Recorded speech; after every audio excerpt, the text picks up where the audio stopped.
Hi, everybody. Hi, Dr. Neat.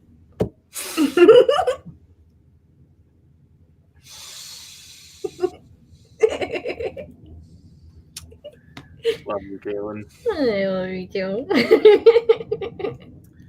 Alrighty. So, sorry we're so off schedule, guys. We should be at chapter 10 by now. Unfortunately, you know, I am, in fact, a man child. And things got away from me. There were some unfortunate happenings that happened, some of which were public. If you follow us closely enough, you know about them. Yes. But here we are, ready to go.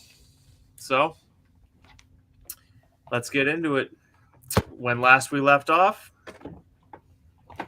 Dalj was attending the fountain party, having a shitting good time, getting drunk as fuck, hanging out with his friends, and he moseyed on off to empty his water lizard, and this cute little redhead confronted him with a proposition and dragged him off to a storage shed, and not for sex. So, The Garden of Lies, Chapter 9. Who's your friend? Always got to bring your jungle juice. Always. Very important. I stare, confused, bewildered, at a loss, and despite the sobering subject matter, quite drunk. Is she serious? No way. She can't really be asking me this. Okay, very funny. Who put you up to this? It was Murr, wasn't it? That's kind of odd. He normally doesn't recruit help for his gags. I'ma have to smack. No one put me up to this. I'm serious. The attempt at a grin leaves my face just as fast as it came. My heart rate is going nuts. She looks like she's about to panic. Okay, okay, I get it. You're serious. Calm down. You're sweating. You smell like prey. Ah, damn. That last part slipped out. Don't drink and talk, kids. She looks terrified. I'm sorry. What I meant was the smell might attract someone. Nailed the save though. Uh why don't you tell me what you mean exactly? How do you expect me to help you? You want to go back to the common nation? I don't have the power to free you until I'm a full-fledged warrior.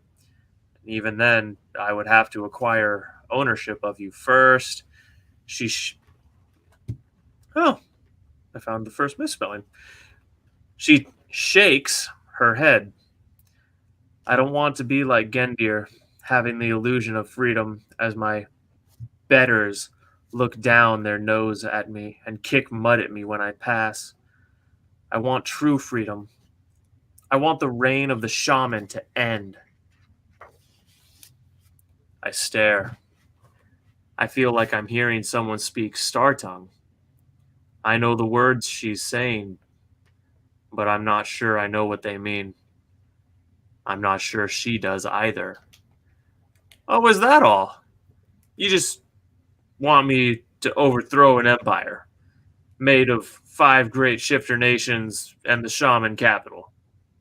Anything else? Maybe some mead while you wait? She approaches me now. She stands only inches away. Her head only comes to the bottom of my chest, but she stares daggers into my eyes. You saw me get whipped in the market, but I saw you too. You almost stopped them. Why? If you don't have a problem with the current way of things, why get so upset? That's where all this started.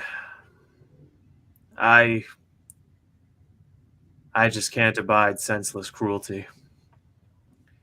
Where is the sense in what the shaman and shifters do to my people? Damn, she's got me.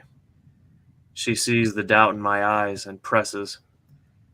Have you ever stopped and thought about what kind of things you will be required to do as a shaman guard? Slave raids, floggings, torturing prisoners. What you saw them do to me is the tip of the iceberg, Dalj. You know that. And once you're an acting warrior of the Empire, you will do that. And so much worse. I know she's right.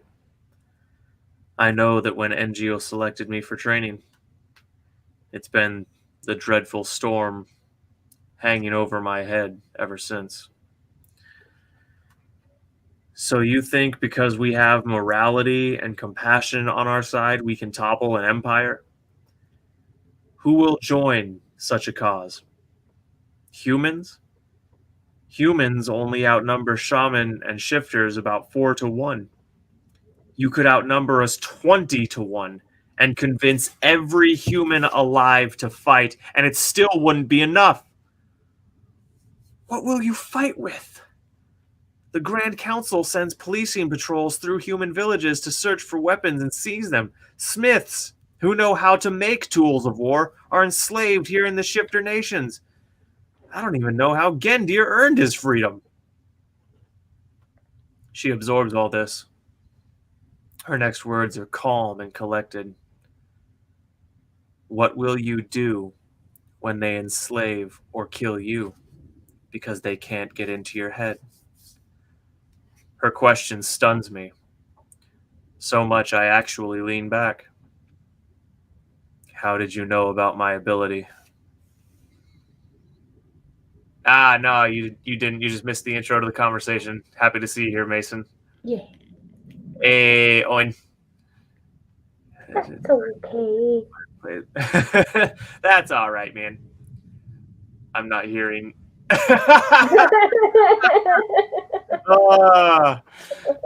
Facts, Mason. Facts.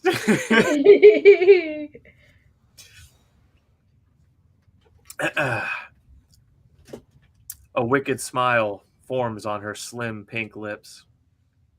I know a lot more than most people give me credit for. Now it's my turn. My heart rate climbs a bit. I can feel my pulse in my ears. Who is this girl? She must be working for Engiel. This has to be some kind of trick or test. I won't play their game. I'm not a fool. You couldn't possibly know that unless you were working for Engiel. This is some kind of a test, isn't it? She sighs and backs up a step or two, shaking her head. I can't tell you how I know, but if you agree to help me, I can. I could tell you things even some shaman don't know. Things that I think, if you knew, you would help me without a second thought. I stare at her. I don't know how she knows about chaos, but I know why she told me. She's baiting the hook.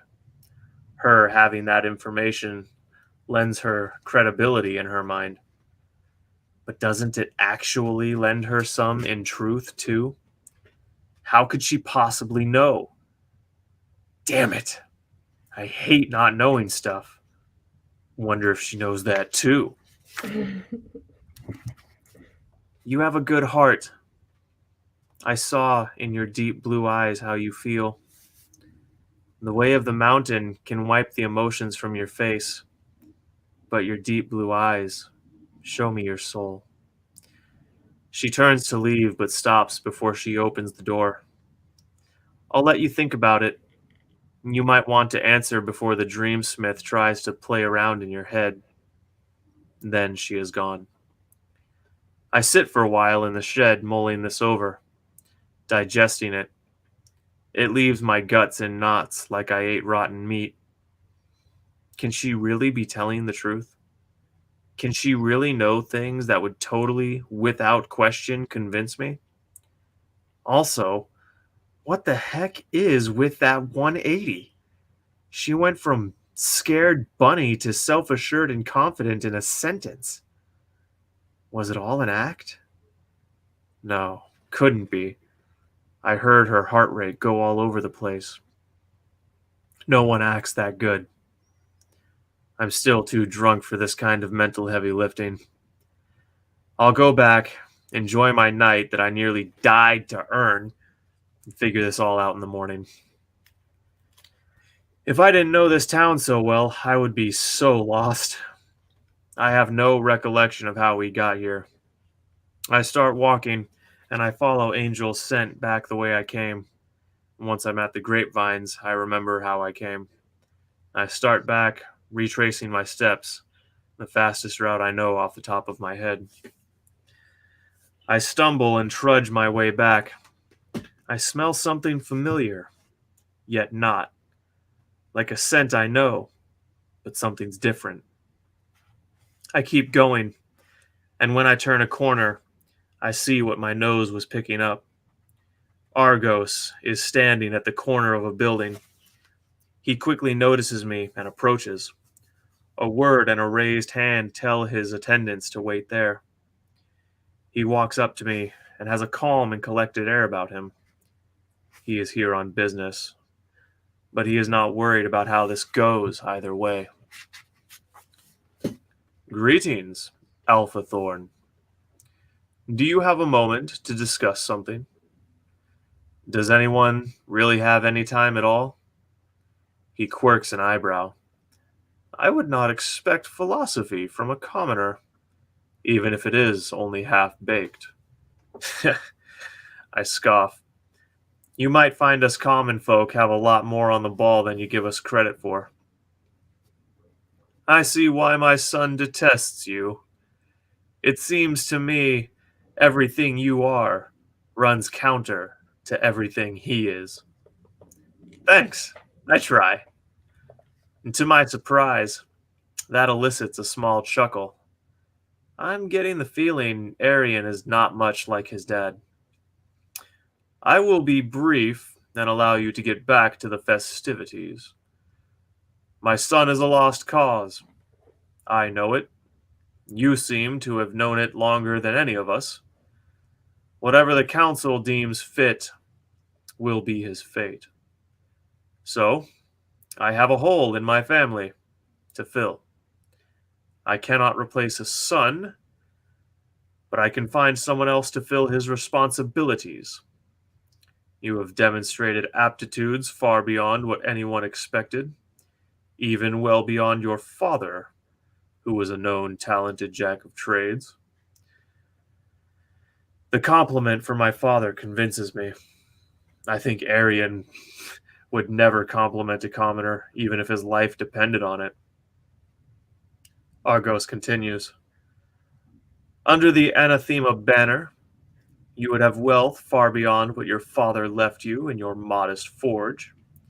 You would be further educated in matters of state and economy, and you would serve as chief military advisor to my house. Having studied our empire's short military history under Engiel, you are well versed in tactics and warfare. Your skills would be immensely useful to my house. That's the real reason you asked Engiel to train him. You needed one of your sons to fill that role for you. A son is more trustworthy than a bannerman, yes. But I was not lying to Engiel. I'm sure after the incident he told you, I asked him to guide my son out of his, shall we say, less desirable traits and proclivities. Sadly, we both failed.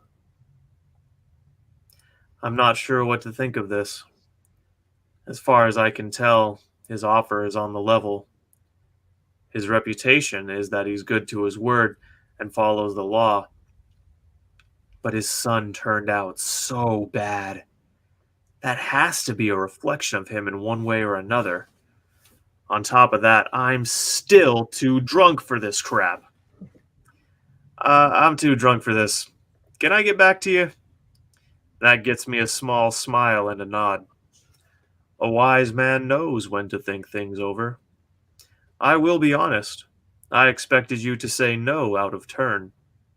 Makes two of us. He chuckles at that and turns to go, signaling his retainers to follow. I watch them go. Could this night get any more confusing? I walk back into the square, back to the bar. I need a drink after all that. I sit down between two people, signaling the bartender. He gets me a flagon of my favorite. I reach to pay him, but he shakes his head and tells me carapane hunters drink free at his bar. I raise my glass in thanks and take a mouthful. Sweet and tart and delicious is the berry mead. Hi, the person next to me says. I look at them, actually noticing them for the first time. It's the singer from the band. Don't tell me. You're about to make me an offer I can't refuse. She lifts an eyebrow and stares. Sorry. Strange night, I say. Hmm. I don't make people offers. I tell them what I'm going to do and let them act accordingly. I drink, then reply. Sounds like a couple other girls I know. Seeing her up close, I see her beauty truly is something not from around here. She has big blue eyes and strawberry blonde hair, but her skin is tan like she spends long days in the sun, and tattooed like she wants to tell a story on her skin. Her face is slightly gaunt, giving her features a stark, sharp appeal. She's dressed in a black and red dress with thin shoulders and no sleeves. They sound like my kind of girls. They hear? I nod. Yeah, somewhere. She smiles. Her fangs are sharp, much more slender than canines. Plus her scent. You're a feline. From the deserts. Her smile takes on a more feral aspect. Whatever gave me away? You mean besides the fangs and pheromones? Yeah, besides that. Tans aren't real common around here. Ugh, I noticed. You're all so white. It's like a field of snow around here. Now I quirk an eyebrow and chuckle a bit. I take another drink. You got a name? I ask. Tenefe. That's unique. It's Star Tongue. For what? Wouldn't you like to know? She giggles after saying it. I'm not sure I caught the joke. Amnis picks then to come up from behind me and throw an arm around my neck. Who's your friend, Dirty D? Amnis, this is Tenefe. She's a cat. Amnis turns her head to inspect Tenna. Is that right? There's a strange lilt to Amnis's voice when she says it. Her head snaps back to stare into my eyes. Our noses are an inch apart. By the way, Engiel is looking for you and your boys. I think he found them, but he told me to send you to the stage when I found you. I stand up to leave. All right, here, take my seat and keep Tenna company? Yeah. Yeah, keep me company, Amnis, Tenefe says as she places a hand on Amnis's thigh. Me and Amnis both look at the hand, then at Tenna, who just smiles and stares into Amnis's eyes. I stand and stare for a few seconds before Tenna says, Don't you have somewhere to be? Damn it all. I'll be back. Mm-hmm. She murmurs and turns her attentions to Amnis. Damn, I wish I could stay for this. I duck and dodge through the crowd. It isn't long till I spot Engiel and my pack standing near the stairs of the stage. When I approach, he begins to walk up the steps, motioning me to follow. My pack follows him, and I am the last up. He gestures with his hand for me to take up position behind him. We are center stage. It must be time to announce the winner. Is it midnight already? Jungle juice break. And comments. Yeah, we can do some comments. All right. All right. I'm not hearing no, Dalj. That's still funny. That really is. That really is the mood of that whole scene, ain't it? Yes. Girl, how'd you know about that? I only just found out. Just wait until the reveal on that one, man. Just wait until the reveal on that one. I dare say I was quite clever in how I put this whole thing together, my dear boy.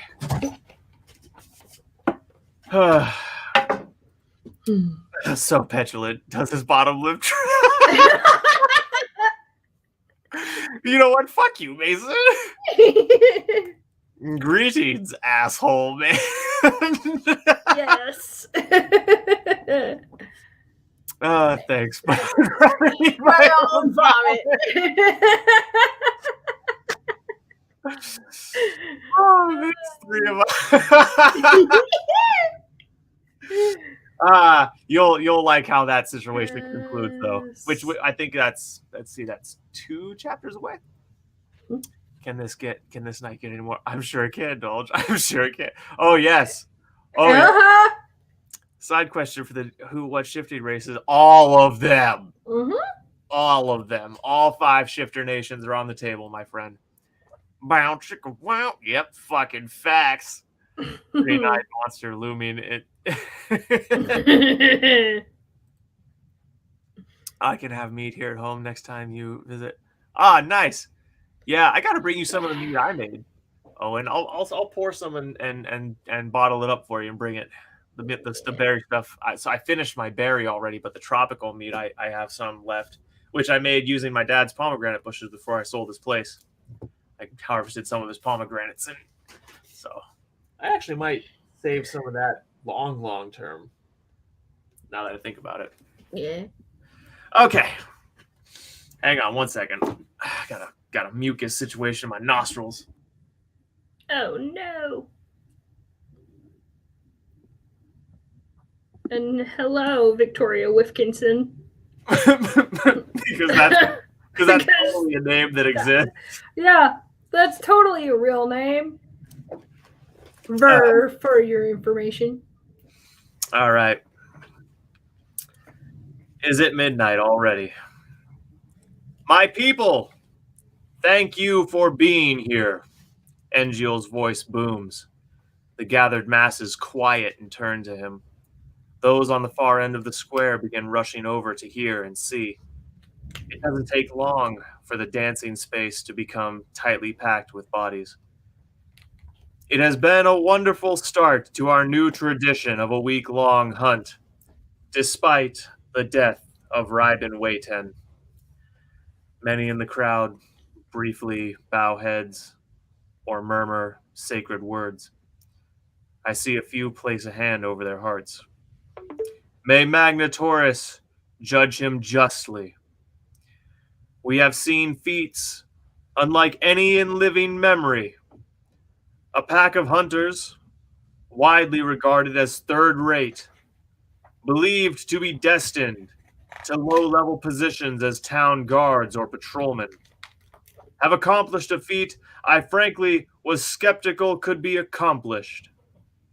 They felled and dragged back to our town the mighty Carapain. In less than 7 days, mind thee, and with no equipment. All of this while protecting another pack's beta and defeating a superior force in open battle. It is with great pride in my pupils, great confidence in their futures, that I declare the third pack of the 600th year the champions and esteemed hunters of this year's Festival of the Hunt. The crowd cheers. I've seen more excited crowds other years, but Ryben's death and Arian's actions have cast a shadow on the minds of the people. Still, overall, the enthusiasm is real, the cheer and joy of the festivities is real, and I feel pretty damn good about how it all turned out. Rest in peace, Ryben. We couldn't be friends in this life. Maybe the next. I spot Amnes. She notices I've spotted her and raises her glass to toast me. Gracious in defeat. I couldn't ask for a better rival. I raise my flexed claw to the air in response. She smiles and shakes her head. Tenefe stands next to her, looking amused.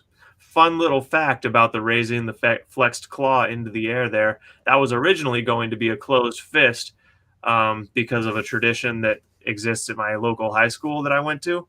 But then I was like, but shifters don't, wolves at least, don't fight with closed fists. So that doesn't really make sense. So I switched it to a flexed claw. Anyway, NGO waits for the crowd to settle, then continues. We shall now award the prizes. Will the gammas of the third pack step forward? Due to the lack of patience on the part of your pack leader, you are all wearing the first prize I had made for you, duly garments and trophies of your hunt. However, furs can be destroyed, but titles, they live on long after we die. From this day forth, these men will be known as such. For your prowess in running down prey, Stalker, Steer Guild, Wellspore. The crowd cheers. Steer bows. I'm sure he is smiling ear to ear. For his cunning and skill in designing a trap that caged and killed the behemoth of the plains, Trap Master, Murday Havrock. The crowd cheers, and always a joker, Murday strikes a flamboyant pose and shakes his fingers at the crowd. I notice Kira and Lyra watching. If Lyra rolled her eyes any harder, they would have rolled right out of her sockets. Finally, for your determination in facing down an opponent 10 times your size, for your willingness to press the fight even when your pack was battle-scarred, even when the behemoth threw you down and broke you, I title thee Courageous Claspin Kavat, or Claspin the Brave, for short. Engio laughs in merry joy, and the crowd cheers for Class. He stands, still, stunned for a moment, then bows deeply, and when he rises, he wipes his eyes. Cowardly Claspin was his moniker for almost a decade. It was his greatest shame. An elder just killed that nickname forever. He could not have given a better gift to my timid friend. My gammas bow as one and rejoin me and Pogs. Titles are no small gift for an elder to bestow. They are something that must be earned and bestowed by those with the social and legal status to do so. They grant one esteem, social standing, and certain rights and privileges. Murday is probably just going to use his to get free drinks and pick up girls. Careful, ladies. It's a trap. Beta of the third pack, step forward. Pog steps forward. Between his bulk, battle damage, armored kilt, and long flowing black hair, he commands attention. Never mind the patterns on his skin of his veins and arteries. This crowd sees a warrior, not a freak, and I hope he knows that. Besides, I've always thought they looked wicked cool.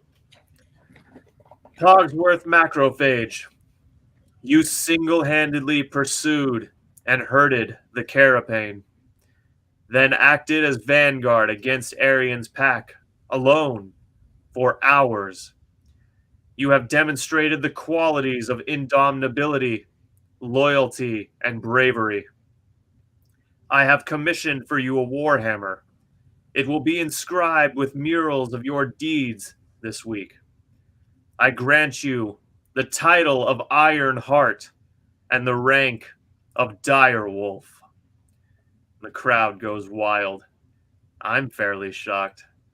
It's unheard of to award a warrior who just completed training direwolf rank. Pogs now outranks the majority of the guards in town. Come to think of it, now he technically outranks me. Pogs kneels and bows his head, accepting this great honor with humility. Elder beckons him to stand. He does, and returns to my side. Then Engio motions his hand for me to come forward. The crowd is cheering, shouting my name.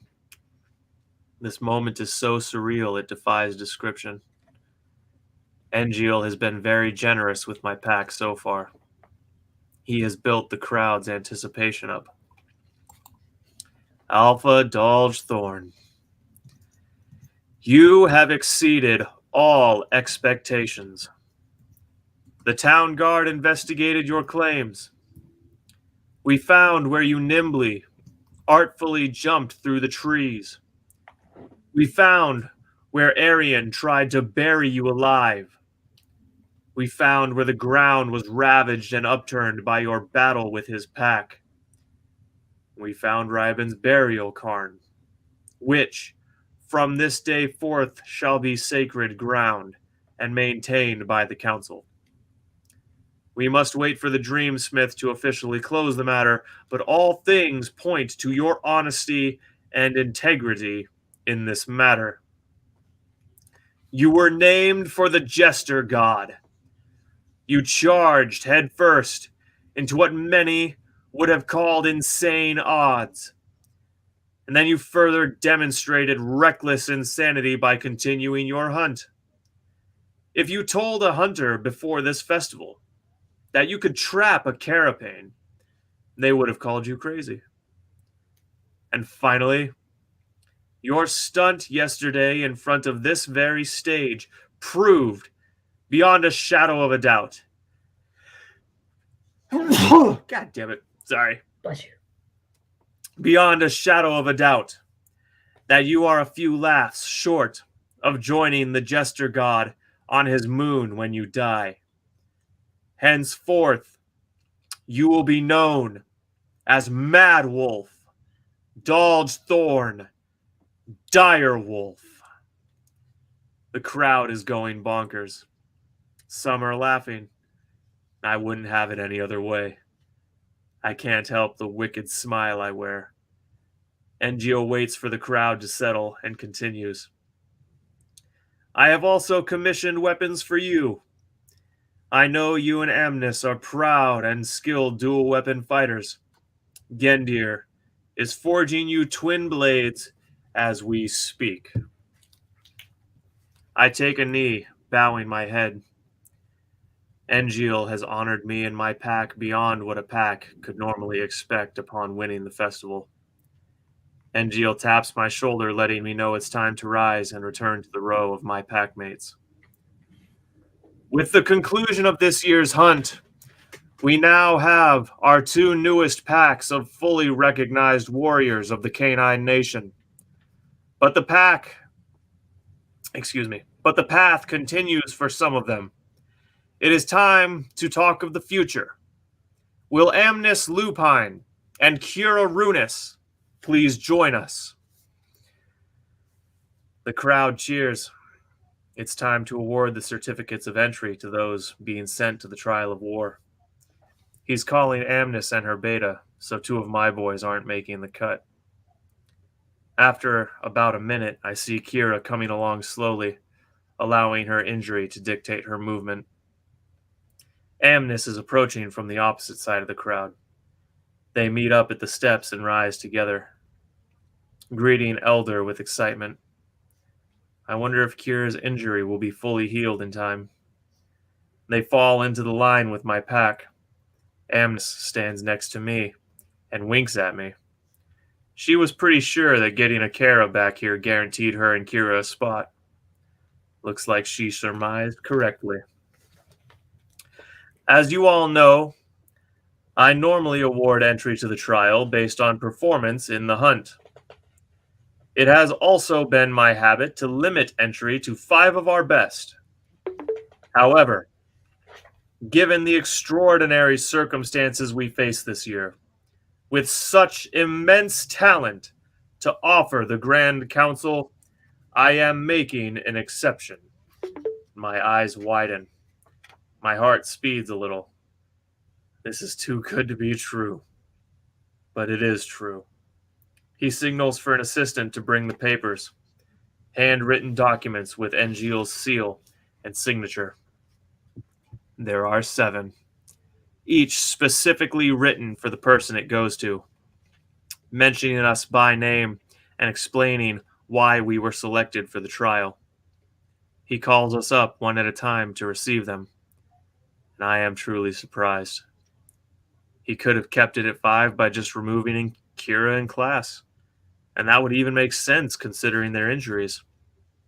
He must really think all of us are worth sending, unless he's playing at something again like he did with me and Arian. Quick break. Beep. I'm a sheep. What the- Well, I mean, thanks for the comment, but damn, that low level public dissing.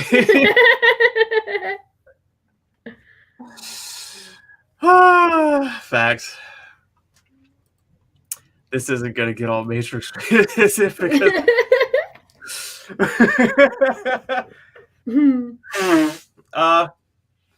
that's the general vibe of a Canine Nation party, but I'm not going to describe it in vivid detail, but I'm glad you got the general vibe. I'm very happy to hear that. Someone get some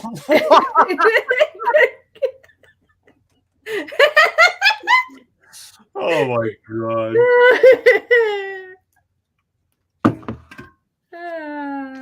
Yo, bet. Thanks. He said, "Oh, lovely moment. I dubbed the Mega Little Bo Peep."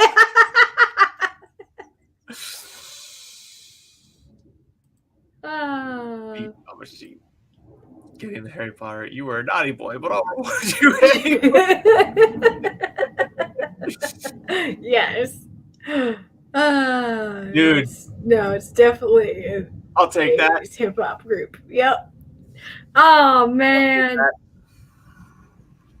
Yes. He said Mad Wolf and Trap Master. Hip hop group.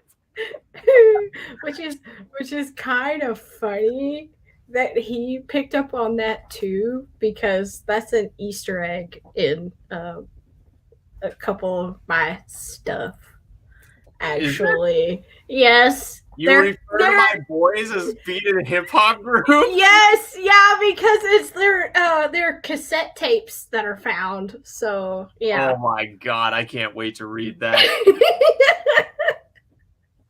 You didn't tell me you were doing that. I'm excited to read that. But I think it's funny that he picked up on that too. I was like, hilarious. Oh, that sounds like they would be DJs. And I was like, oh, cassette tapes. Yes. Here we go. So Easter eggs.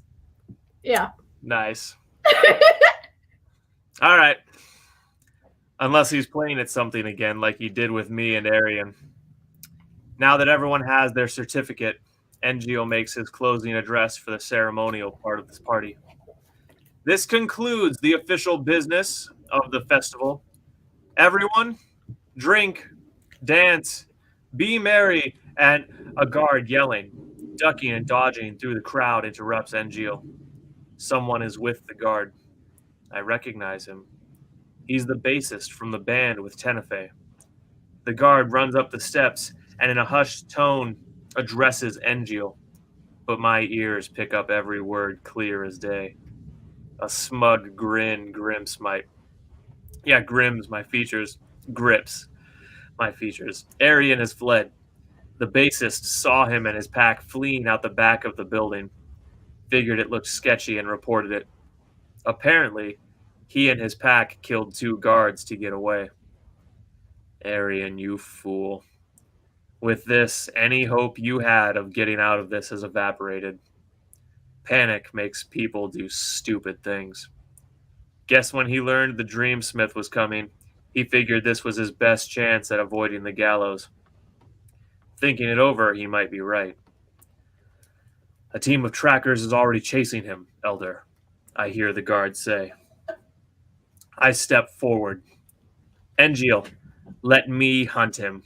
Let me bring him to justice, I say without hesitation. Is it justice or vengeance you seek?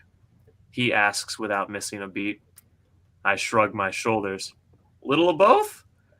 I say, trying to keep the grin off my face. Elder chuckles and shakes his head, face palming. I will say this once, Dalj. If you go with the intent to kill him, stay here and drink instead. I've had quite enough to drink, Elder. He nods his head, giving me his blessing. I turn to the bassist. You got a name? He has a look of lazy, relaxed excitement, as if this is terribly entertaining to him. Sinkotsu, he says. His dark brown eyes meet mine as he says it.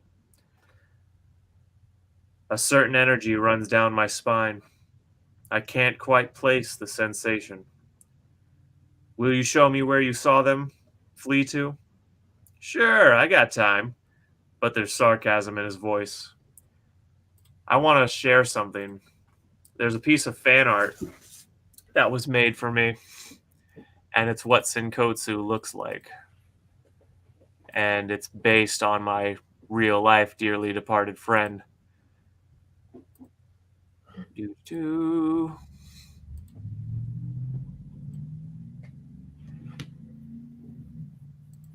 Yeah. So, he wouldn't be wearing that armor in this particular scene, but that is Sabretooth Sinkotsu in a nutshell. Nice.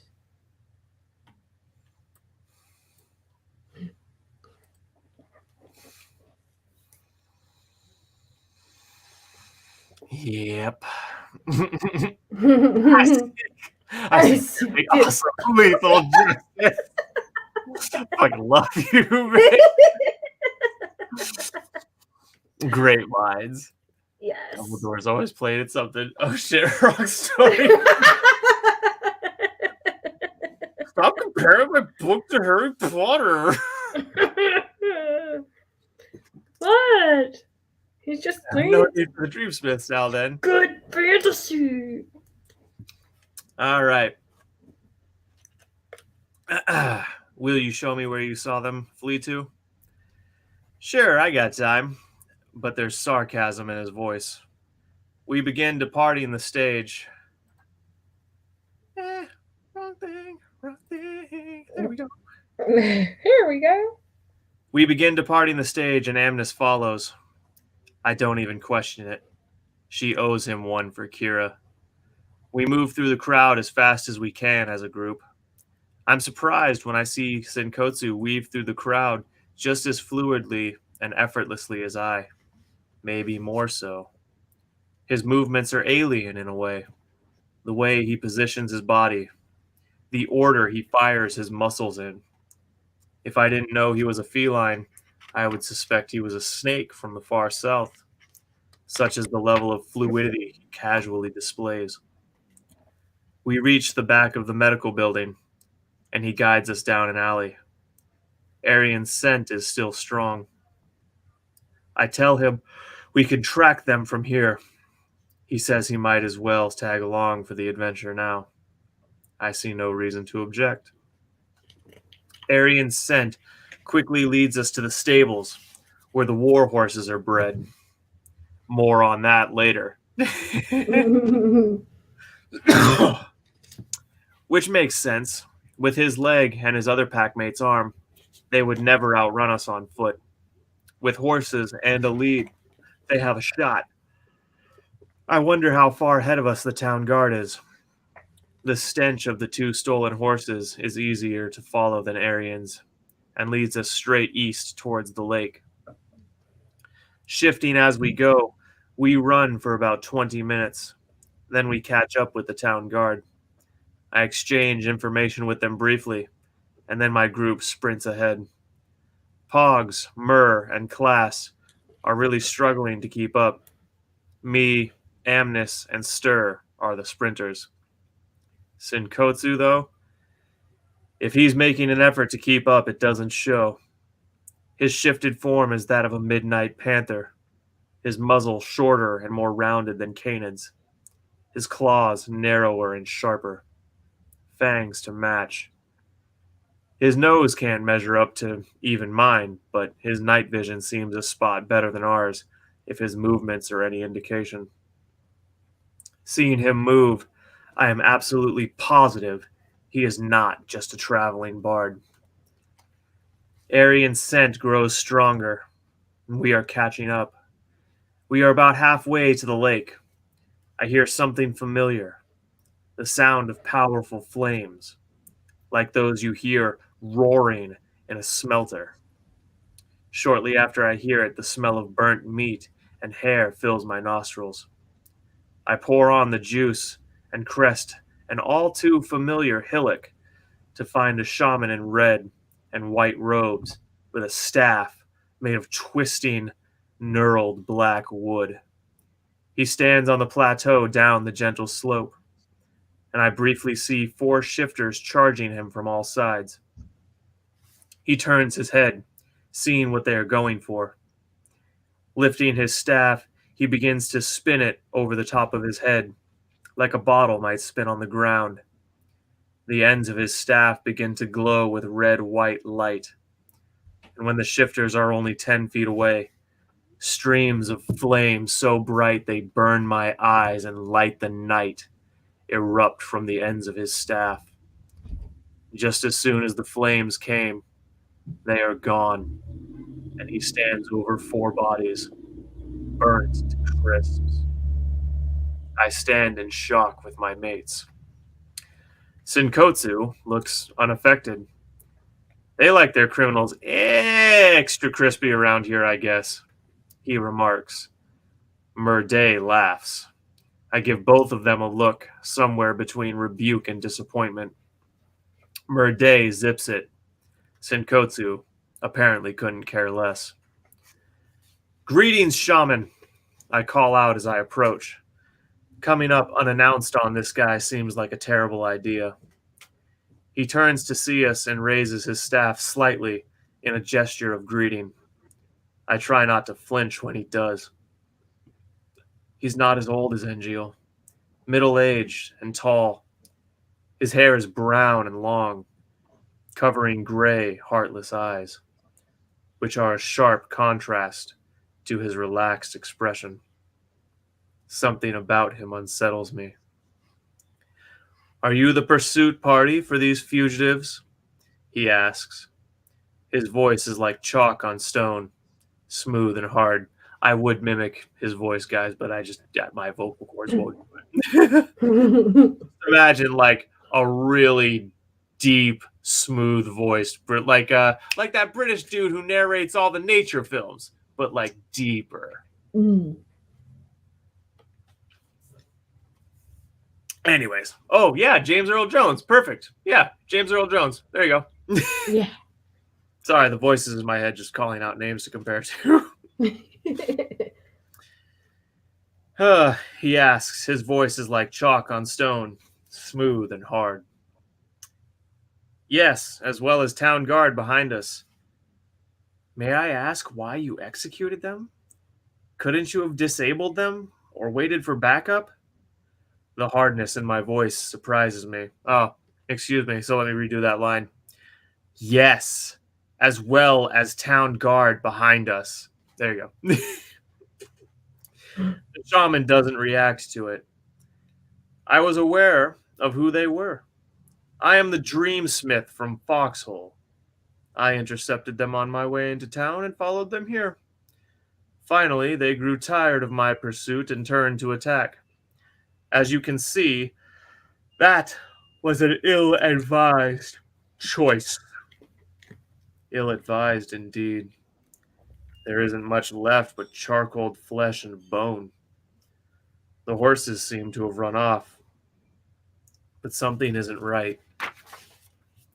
Are you sure this was Arian's group? His scent goes off in the direction of the horses.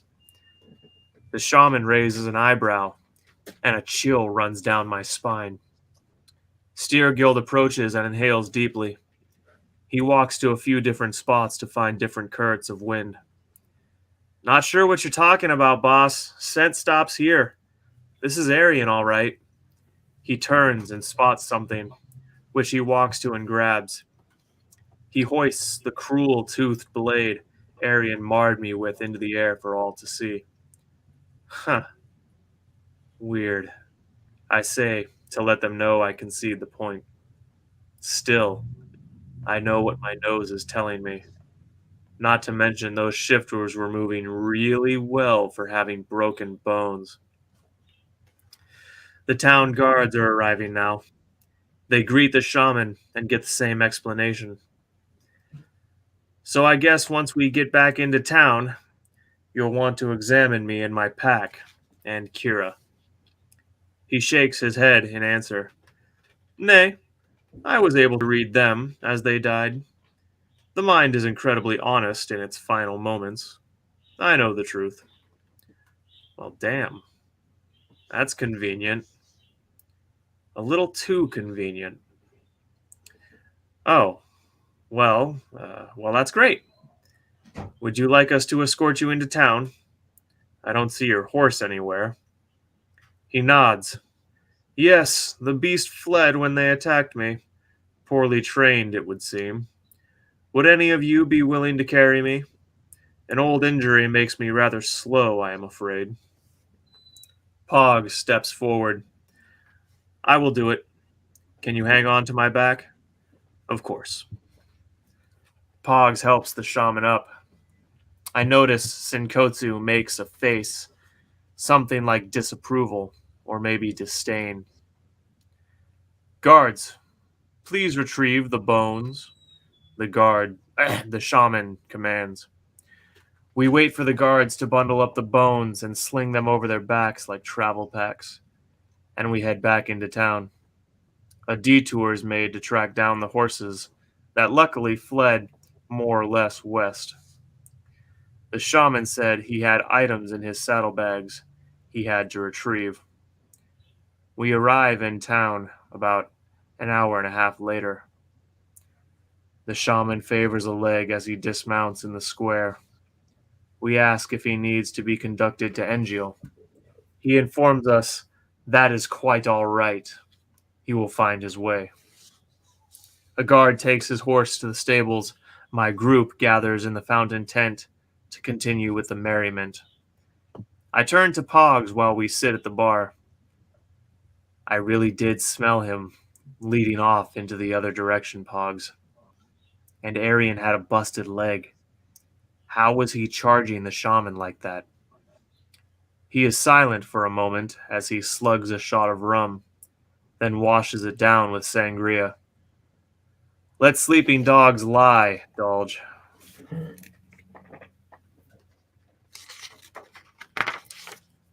This has been Chapter 9 of The Garden of Lies. Who's your friend? All right, let's catch up on the comments. Yeah. Which have been hilarious so far. Yes. Okay.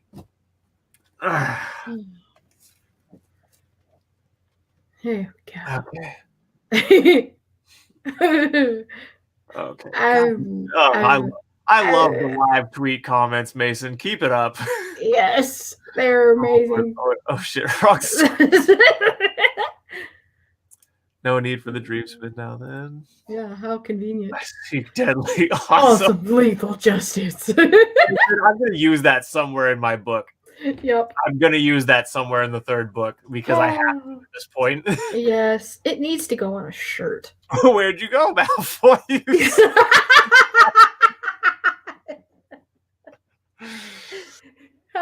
We're back to the Harry Potter. It Smells like sweaty balls and arrogance.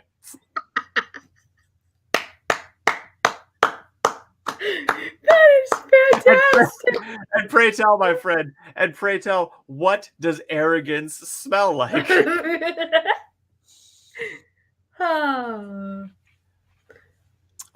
The short answer to that is no. There's variables there, but no. To your question about horses and wolves, Mason. Double A really wishing he had some catnip right now.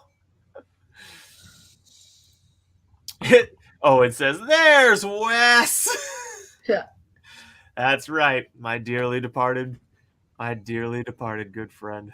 That's right. R.I.P. Senkotsu. See you at the litter box in the sky, buddy. I'm going to kick your ass for leaving. That shows how far I am. If only there was a rebellion, this act of brutality could push Deadly Awesome toward. That's right, Mason. It's almost like Mason. It's almost like I planned it. Something about it. Is it the fact he just barbecued for me? That's certainly part of it. Maybe. That's certainly part of it. Smells like bullshit. And ladies and gentlemen, we have a winner. Yes. Totally not. Gandalf, what have you done? Don't compare that. Gandalf is like awesome, and that shaman is like Saruman would be a more apt comparison. But still, can't listen to any more as this is past where I go, but I appreciate the amount of passion you put in the narration. Well, thank you, sir. Thank you for reading, and I really appreciate you checking out the stream. Yeah. And yeah, good to have you here, sir. Wouldn't it be funny if he just really needed to pee?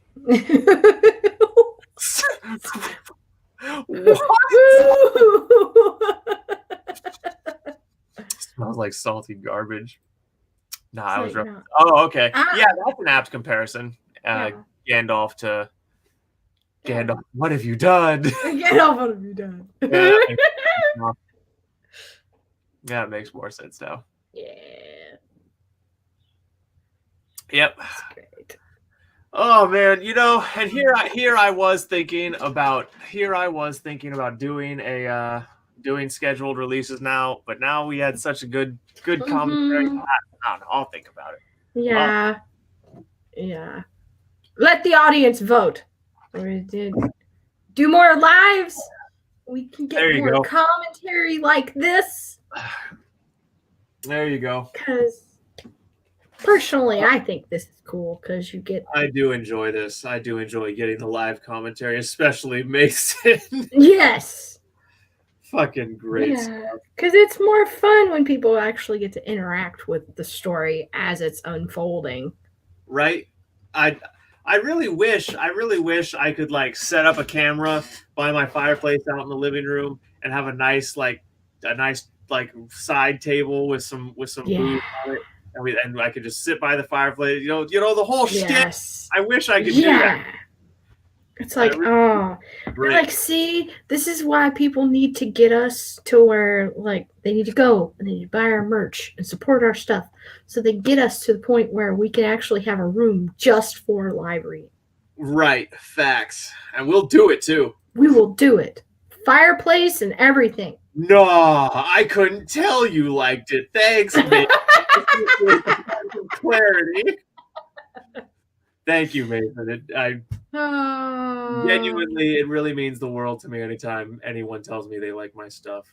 It's so affirming and reassuring. And that dog is in the neighbor's yard again. I am going to have to beat him and show his life. Well, that got dark quick. You'd be like, damn dog. How dare you? Yep. But yeah. Yep. Should be like, Bob. So tune in next week to find out what happens to next. I gotta figure out when I'm going to put up the next one up next week. I'm going to post in the community section on YouTube's and all the places on my Facebooks and Tweedles and whatnots about what day it'll be up. So. Yep. And let us know if you want it live. Be like, yes. I just like that you give Deadly Awesome a choice between rebellion and privilege and then instantly push him towards the former. Yes. Yeah. Yes, you'd be like, here, but you thought you had a choice. Wrong.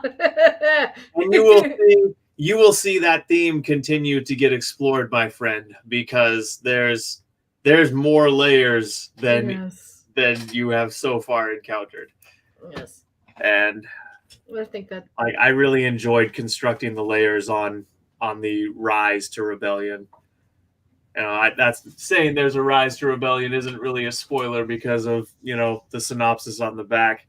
Yeah. Well, kind of, because I end it with the question of will he succumb to darkness? But anyways. Yeah, and I would have to say that's one of the things that I liked about it the most when I first read it was the fact that it was so layered. It was like each page turn was like getting to peel back another layer, and which I love when I read. Harry needs to form Dumbledore's army. Oh my god! Well, unfortunately for you, sir, that's a ways off. But I'm writing that right now. Book 3. Yeah. Oh man, there's so much build.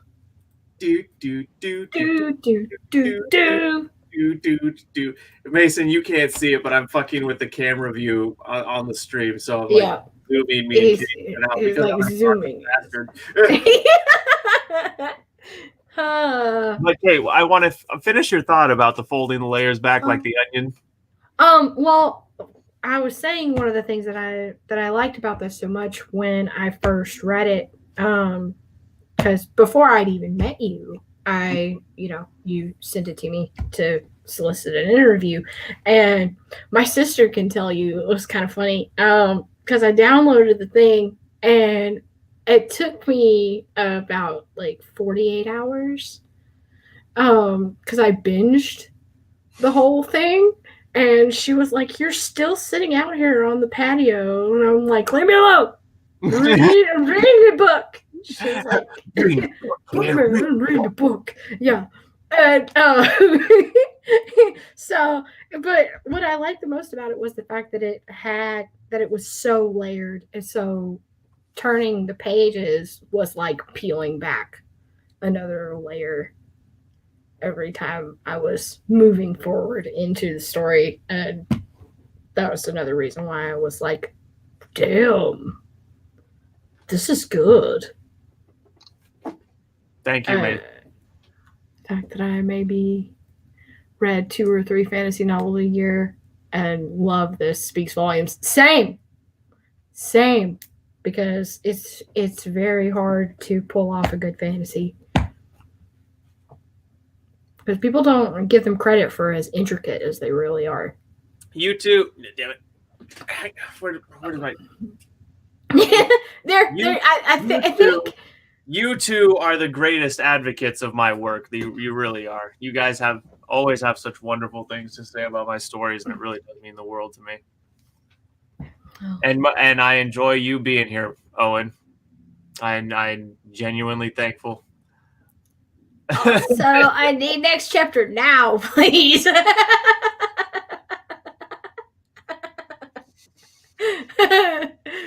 Oh no. God. You know what?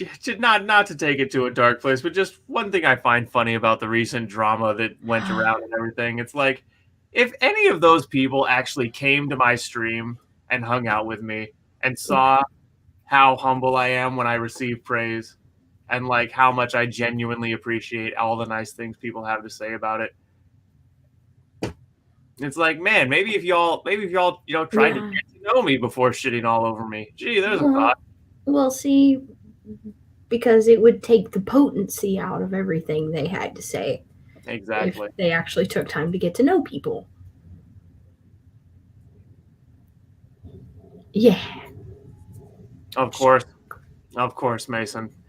And one way or another, all of them will eventually be in audio form too. Yeah. That That is a weird spelling of Alexander, but okay. Alexander Coral. But thanks for being here, bot. Thanks for the watch time. Yeah, voom today. We voom every day. You have a sensitive little heart. Yeah, underneath the cold iron shell I've built around it, yes, I do. If you don't anger people by being true to yourself, are you really being true to yourself? Exactly. Exactly. You hit the nail on the head. Yep. Yep, that's facts, Owen. That is facts. Yep, because you're not actually making a difference if you don't shake things up. Or you're just doing something boring. But I repeat myself.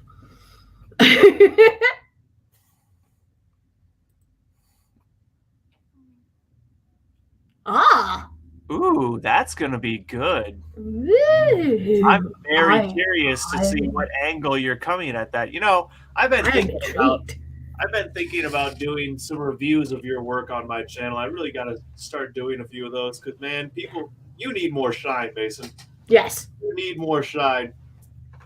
You deserve more shine, those precious. But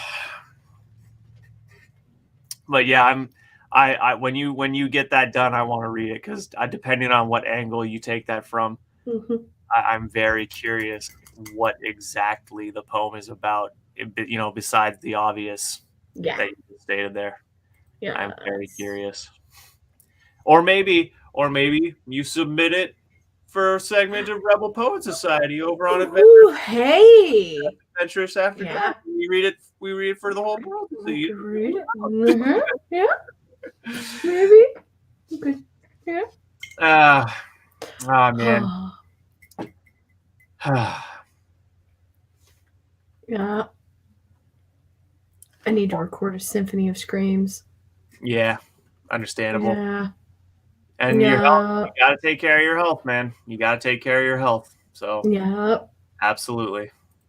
Yep, because taking care of your meat suit is important. I still have people that hate me, and there are still people I don't want to spend my.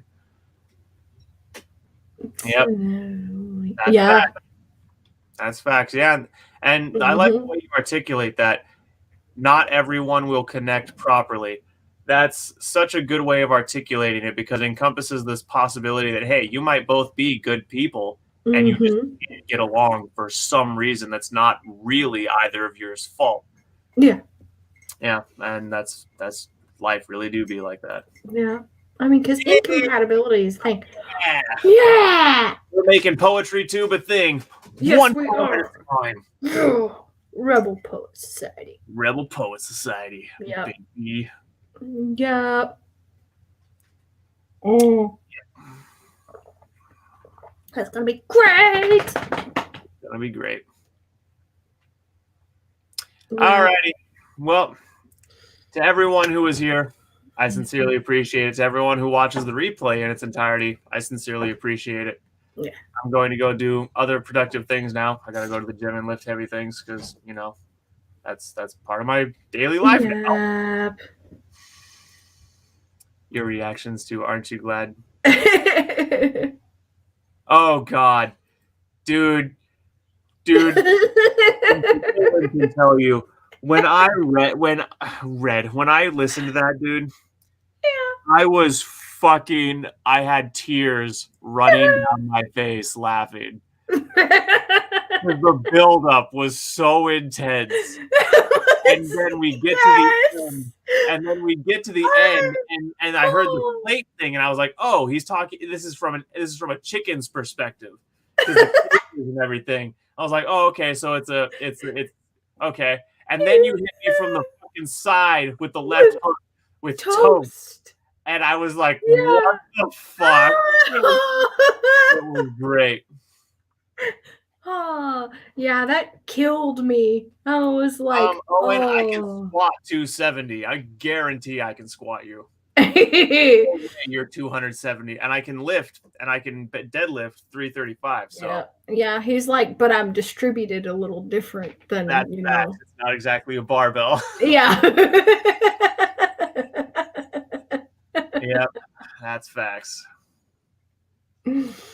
Yes. Oh my god. Alrighty, everyone. Again, thank you all so much for being here. Every nice thing means the world to me. Or hell, even just comments on it. Even if they're not necessarily, even if they're neutral. I just like people talking about my shit. I like talking about people with my shit. And the fact that you spend the time here with me. Yeah. It's really great. So thanks. Yeah. Good night, Mason. Yes. You go to bed and you have sweet little dreams. You Yeah.